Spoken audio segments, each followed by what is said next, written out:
This is the Dr. Luann Rona Show with co-host Frank McKay.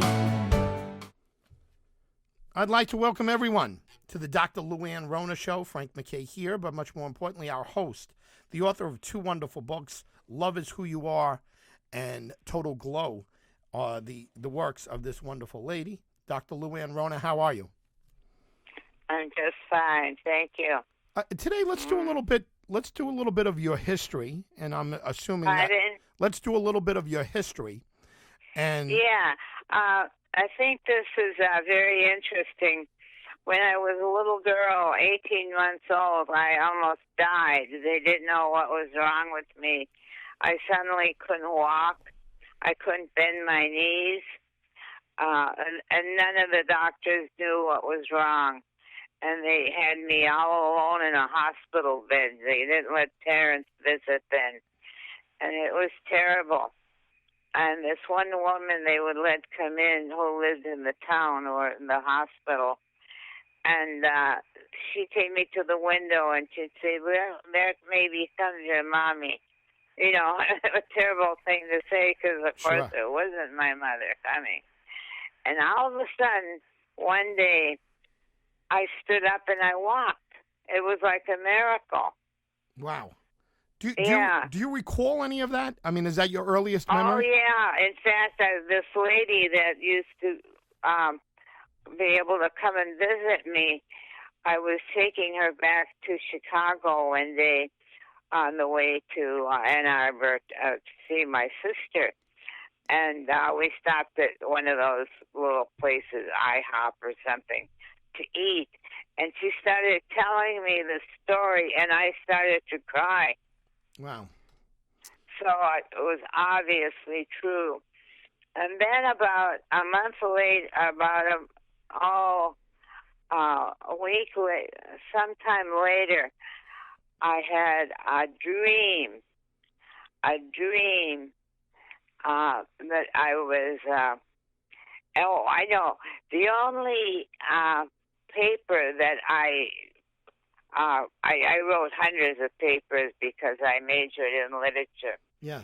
And the only paper that was saved from my years at Northwestern many, many years ago was the biography of Martin Luther. And would you believe it? I dreamed about him. Before or after the paper? I dreamed about Martin Luther and that I was married to him. Was that before you wrote the paper or after you wrote the paper? Pardon? Was it before you wrote the paper that you had the dream or after you wrote the paper? Oh, yeah, I wrote the paper when I was 18 years old. And I had the dream years later. Wow. Yeah. Was it a pleasant dream or was it a disturbing dream? Oh, it was pleasant. I helped him a lot. Yeah. Well, that's interesting. What's the fascination with Luther? How early did you find out or ever hear about or ever remember reading about Martin Luther? Well, I mean, it's just one of these things that people dream, but, to dream it 50 years later, to have that remembrance is something. And that was, was real. It wasn't a false dream. And the beautiful thing about it was my father stopped drinking. My sister got a pony, and my brother was too young to remember anything. But my oldest sister said, "Father, stop drinking," and my other sister got a pony. My father was so happy. Wow. Isn't that a beautiful story? Yeah, no, it certainly is. It's interesting. Now, did you have the pony on the premises? So it was like a family pony, or was it kept at a stable? Yeah, his name was Flossie, and we'd take Flossie out. Mm-hmm. Well, let's get back to Luther for a second. How much research went into the paper? Was it a short paper, a long paper? Was it something that you spent a lot of time on? Your Well, one of the things that impressed me most was I may have told you this, but I was very confused about religion because it didn't make sense to me how there were all these different religions, and how some people were supposed to go to hell and some heaven, and all this confusion. And anyway, so I went to my father and I asked him. I said, "Father, why is there all this confusion about religion?" And he answered me beautifully. He said, "When I was a little boy, I asked my mother the same question." Aita, that's Finn for a mother. He says, "Mother, how can there be so many different people and so many religions and only one way to heaven?" And that was just so impressed me. What was his answer? I was only about 7 years old. What was his answer? My father's name? What was his answer? What was the answer to your question? The answer to the question was that he had the same question also of his mother. But did he give you a definitive opinion on religion at such a young age, or did he just let you know that he asked the same question? Did he have an opinion on how there could be so many different views on God? Or it didn't make sense to him either, how there were so many different people, and that some could go to heaven and some hell, and he didn't believe that either. Yeah, that's interesting. I mean, at a very young age, you're having an intellectual conversation with your father that college professors have, and students argue about, and now people argue about over the internet. But at 6 years old, you're having this conversation. Let me remind folks. Yeah, and the fact is that it's the only paper that I saved, and it went through Northwestern, it went through my home, through Northern Michigan, to Ann Arbor, and all the way to this house that I had. And it was just amazing that that's the only paper that was saved. Yeah, no, it is. It's interesting. Well, I mean, there's always been an interest from your standpoint and everything I've learned about you through your documentary. And let me remind people that if they're just tuning in or just turning on their computer or their radio, Frank MacKay here with Dr. Luann Rona on the Luann Rona Show, and Dr. Rona here is talking about a little bit about her past, but a lot about religions and big questions. It's something that you address in your book. You address the higher power, and you were questioning even as a little girl.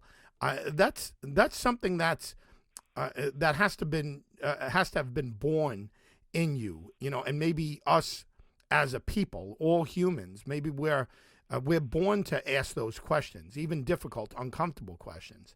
And what's your thought on that? Mm-hmm. Another beautiful thing was this is funny. I got to play baseball with the boys. Baseball, hardball. Yeah. How did you do? Well, I was a good player, and I was a pitcher. And of course, I had the best players on my team, and it was fun. The game lasted days because of recess, and noon hour and those things. But I really enjoyed playing baseball, and I enjoy watching it now too. Were there other girls? Were there other girls that were invited to play, or was it a one-time thing? No, not all of them. Four of us, and the good boys picked, of course, the girls that were the better players. And another really cute thing was when I was 8 years old, they used to have big ice skating carnivals Yes. where I lived, and the boys picked 4 girls as a candidates, for the ice queen, and they put our pictures all over the towns. And my mother said, "Now you're not going to win, Luann. You won't win. There's no way you're going to win." And there were these 4 pictures, and I was the littlest and the youngest. And would you believe it? I was standing. My mother didn't even come to the show. No one in my family came. That's sad. Yeah. And Well, how do you get anyway, there? I was standing by my girlfriend's mother, and the principal announced that Luann Rona was queen. And I just stood there. I said, "My mother said I wouldn't win." Did you say that out loud to the crowd? Yeah. And what Well, was, to my friend, I said it out loud. My mother said I wouldn't win. And Barbara's mother said, "You did win, Luann. You got to skate out there." And then there was the most beautiful little paper that I was only 8 years old and a beautiful skater and had long, beautiful hair. And I was very gracious. what was your mother's reaction to you winning when she found out that you had won after she had said you wouldn't win? Nothing. I don't remember any reaction from her. Was she congratulatory? Was she happy for you? Yeah. I had to win everything from my mother from then on. And, of course, I got all A's in school. And, that was important to her. Yeah. Well, how about to your dad? Was that important to him as well, or not as much to your mom? Put more emphasis on winning. Yeah, right. And if I think I told you this the first time I got an A-, she hit me. Yeah, you did. You told me that privately, and that sticks with you. I mean, that's an amazing amount of pressure on a young lady. How old were you when that slap came? No, I was a freshman in high school. My gosh. That's horrible. And your father's reaction to the punishment? He seemed more happy about it. I think they were both happy, but they were surprised because my father had quite a bit of money, and I was a cute little girl, and so my parents felt that because they had some money, and my father was kind of famous. They thought I didn't have a chance, that people would be jealous. But I did a lot of the things, Frank, but I did them because I liked them. I didn't do them for competition or to have to win or come out best. I just liked gardening. I liked sewing. I liked knitting. I liked everything. I liked my schoolwork. Everything was fun for me, and it wasn't competition at all. It was just, hey, this is fun. This is neat, and when I met my boyfriend was a basketball player, a real good basketball player, and my parents didn't approve of him, but I knew I would marry him. Did you meet him in high school or college? This was in high school, but in college, in high school, I had a lot of boyfriends too. Yeah. Well, you were getting approval from the outside world, and even with your parents not being there, even after being told that you wouldn't win it, here it is. You got this approval. In some sense, when you ask your father at 6 years old, is this very complicated or this sophisticated question or this thought from a young girl, he gave you approval by saying, I asked my parents the same thing, right? So you got approval there, and then obviously when you go into high school, when you started going to high school, the boys liked you, and you had a normal, social life and a active social life, and you were getting approval from your peers there.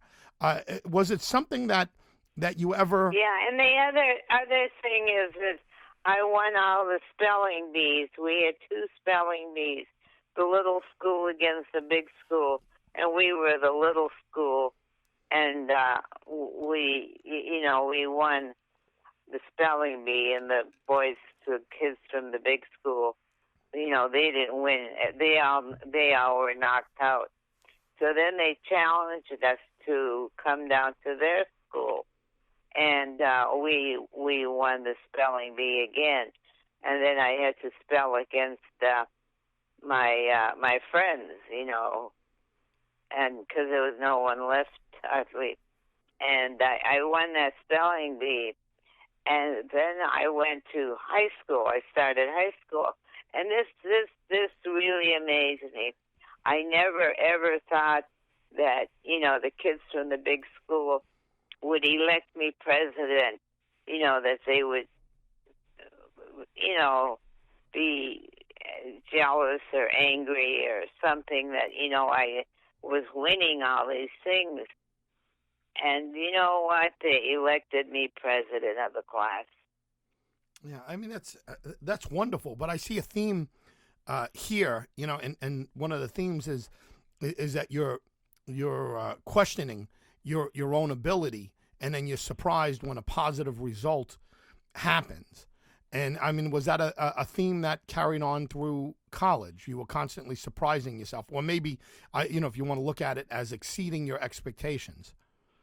Yeah, well, I mean, it wasn't that I didn't think I could win the contest. I just was shocked that, that the kids from the big school would take this little girl that they didn't know, who was from another little town, and elect her.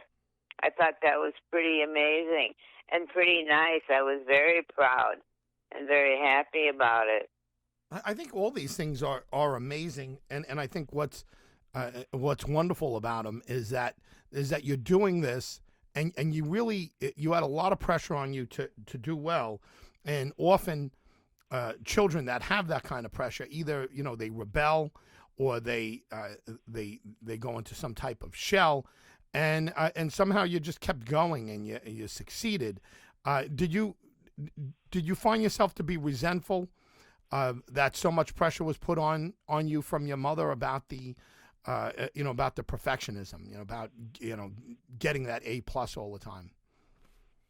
No, I didn't. I was able to give the eulogy at my mother's wedding. And my mother bought me beautiful clothes. The boys in medical school couldn't believe that my mother bought me all these clothes, and they were really stylish.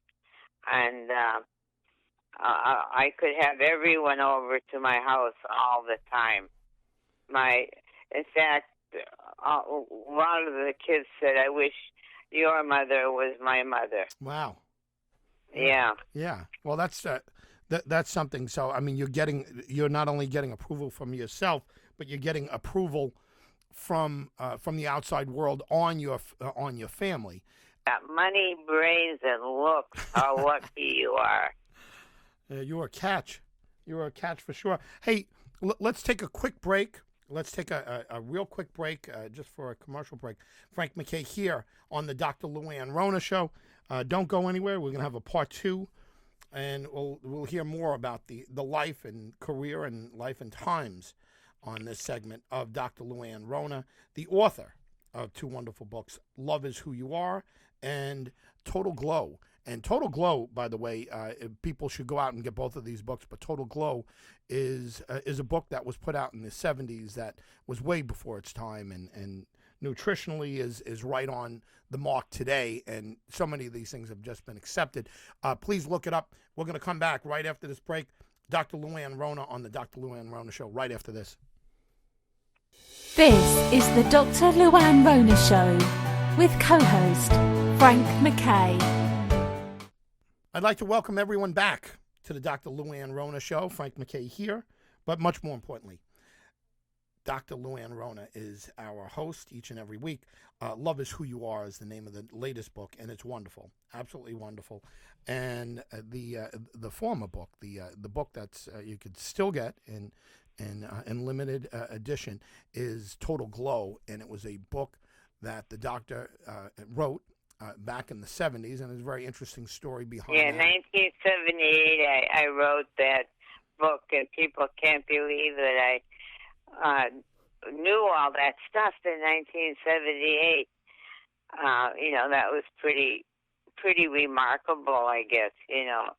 I knew all about how much water was in different cities, if it was good or bad, and what vitamins to take, and all that sort of stuff, and revised recipes. And it would be fun to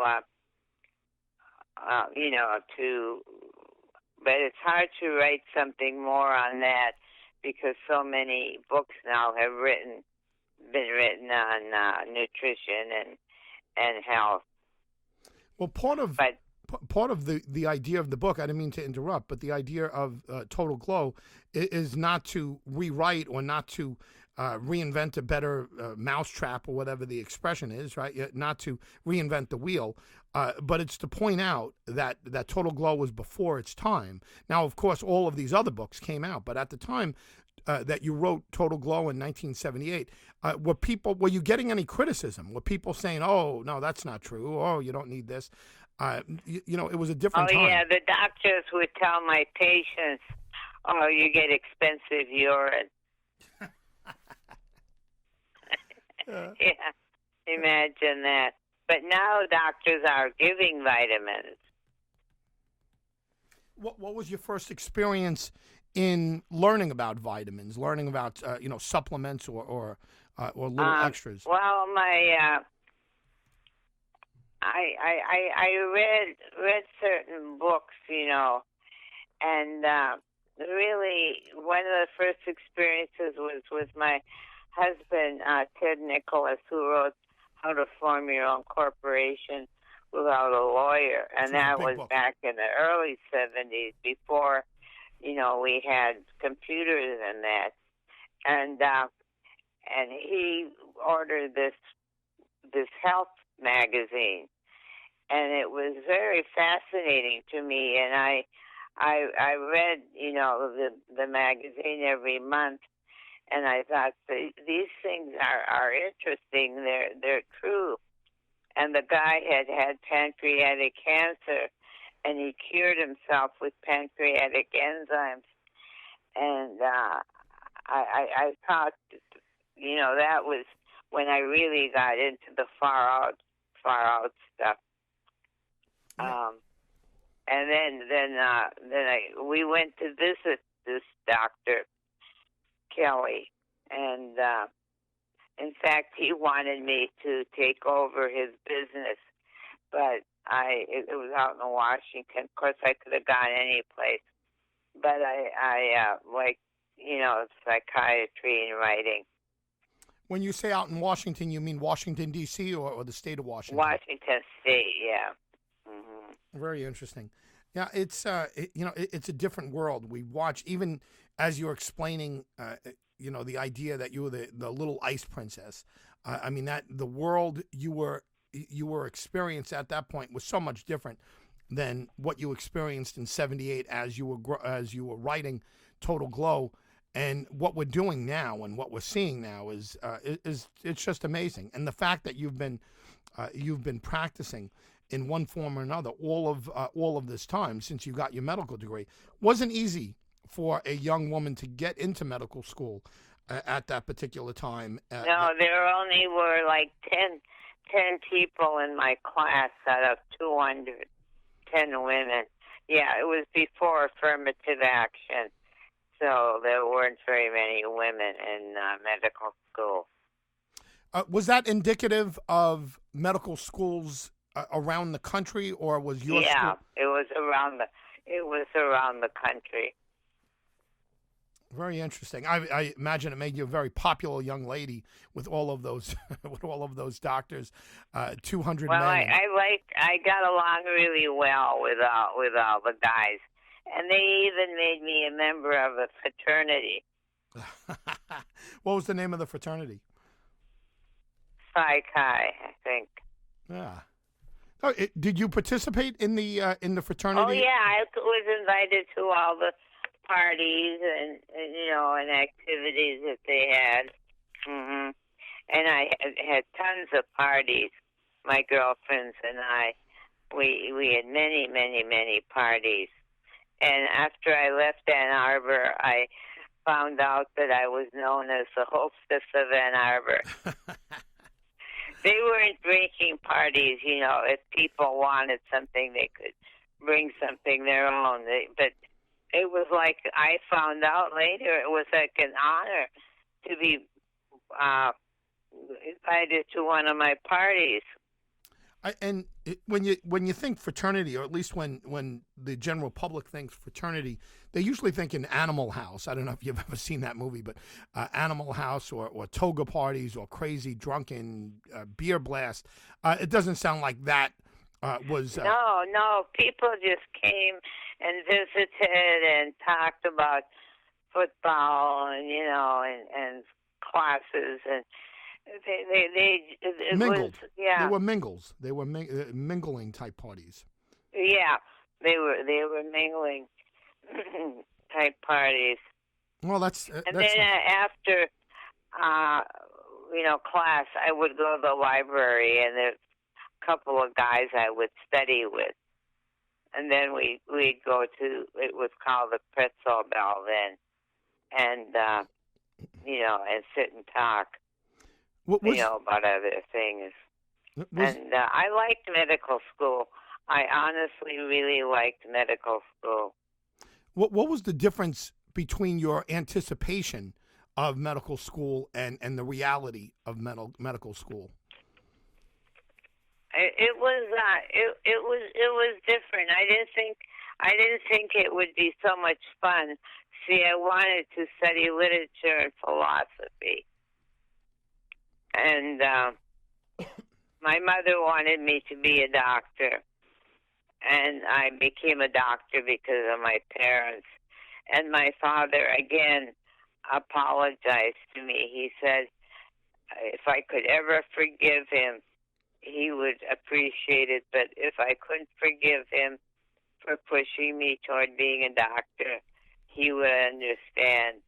And he stopped the car in front of the graduate school at Ann Arbor, the University of Michigan, and he said, I'm gonna send you anywhere you want to go, and I had good grades, so I could have gotten in, a good school out east, and I'd have come out east for a graduate school, but Michigan was a really, really good medical school.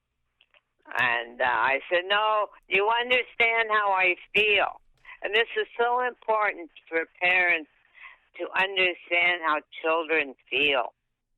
All I had to know was that my parents appreciated that and that they understood that I wanted to study literature and philosophy, and medicine wasn't in my mind. But the fact that they understood, that my dad understood and apologized, and he even wrote me a note saying he was sorry for what he had done. Isn't that beautiful? It is, and it's significant because you've brought it up in the past. It's an important moment in your life, and I know that, and you've brought it up privately, you've brought it up publicly here on radio. And it really is something that made an impression on you. And I mean, was that any kind of turning point in your life? Was that any kind of pivot point where things changed between either you and your dad from that point, or for you in general? Did you feel an acceptance getting that apology? I mean, what was your feeling? I know, obviously you were happy, but I mean, was it life changing? Yeah. It was good. I mean, I had been reading Atlas Shrugged, and I liked it, and I was a libertarian, and anyway, that had an effect on me too, and The Fountainhead, and they leaned me towards psychiatry also, and that those kind of books, reading good books really helped me, learn psychiatry. How early on did you discover Ayn Rand, and how early on did you find Ayn Rand and Atlas Shrugged and The Fountainhead? I was 18. And who was it that my sister, my oldest sister? I never known anyone who's read so many books as she has. She reads and reads. She's a real reader. Well, that being said, how did she present it to you? Did she say, "I think you would enjoy these books," or "These books changed my life. You really should. They'll change your life"? I think. She said, "I think you'd enjoy this book, Luann," and it's like 1,000 pages or something, And I couldn't stop reading. I just read and read and read so much from it. And of course I read, all the other famous ones, Hemingway and Fitzgerald and all those people too. Well, you have to when you're, in graduate, when you're in English major. Very interesting. But it's amazing that I was an English major, but I still took enough classes to go to medical school. Mm. Yeah, well, it's a nice combination, and especially for someone who decided to write about so many different things, because your books aren't necessarily medically based. I mean, obviously, there's in Total Glow, you get into anatomy, and you get into nutrition and what it does to your body, but in Love Is Who You Are, it's different. You could easily decide after reading that it's not written by a doctor, that it was written by a philosopher, that it was written by somebody who's more in touch with the heart than exact medical. And have you heard that? No one said it like that, but that is true. There are two different things.